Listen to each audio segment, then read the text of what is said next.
Republican National Committee Chair RNC Priebus is here to go on the record. Nice to see you, sir. Hey, nice being with you, Greta. I suppose that the Republican Party is loving this, that these 14,900 documents, which may also include emails, has surfaced. I think it's a tragedy. I mean, I think it's a pathetic example of leadership, and I think that maybe James Comey needs to get back to work and look at these emails and figure out whether he had it right. I mean, you hit a great point before. I mean, 148 messages to Cheryl Mills from the Clinton Foundation. It's hard to tell if that's, 148, if there are 148 calls, that's a lot. I can't tell if this is just the messages and there were others. Okay, so you're right, though. I mean, if it's messages, how many actual times did she pick up the phone and cut the deal? And the fact is, you have lawyers for the Clinton Foundation, for Bill Clinton, for Hillary Clinton, communicating to Huma, who is working for both the Clinton Foundation and the State Department. You have our precious national secrets being given away by a person running for president and talking about trust and honesty. It's unbelievable. The problem, at best, it's arrogance, because the promise is that the Clinton, when she became Secretary of State, is that the Clinton Global Initiative, as called, then would not be part of the State Department, that they would have, he would run that over here and she would do the State Department. And now we find that there's, it's cozy. Well, it's an addiction to power.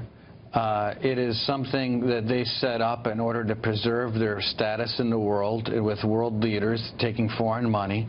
It's something that they created to empower and enrich themselves in the eyes of the world and people that would employ them and use their services, whether it be $500,000 speeches in Russia or wherever else that they gave these speeches. I mean, this is something that people should look at and say, this person is not qualified to be president of the United States, because when they were given secrets of our country, they gave it away. Right, that alone should disqualify her. Just a side issue. Do you think the Clinton Foundation has done good around the world? I have no idea. But I mean, I would imagine. Here's what I think. I think based on what I've seen so far, whatever good they've done around the world is eclipsed by all of the negativity and the corruption and the lying and the stealing and taking from foreign countries. That I'm sure there are good things that they've done.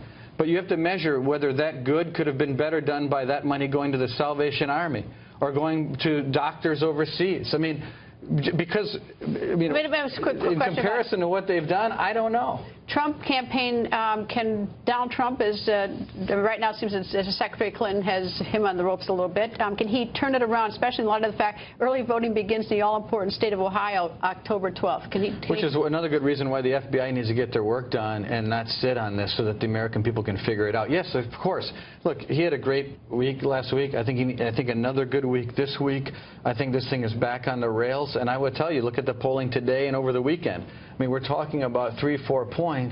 It's August. I definitely believe that this can be back and on track, and where you're going to see Donald Trump either tied or ahead after Labor Day. Well, he seemed presidential in his speech. Then today he was back on Twitter. He's making fun of two hosts on MSNBC, calling them insecure, and two clowns. So he's back on Twitter this morning. Well, look, you know what? Every day is a different day, but I think overall, if you look at the last few days of Donald Trump, you saw him today before your show or in the beginning of your show. He's on message talking about Hillary Clinton, and I thought his speeches last week were fantastic. But once more he slips.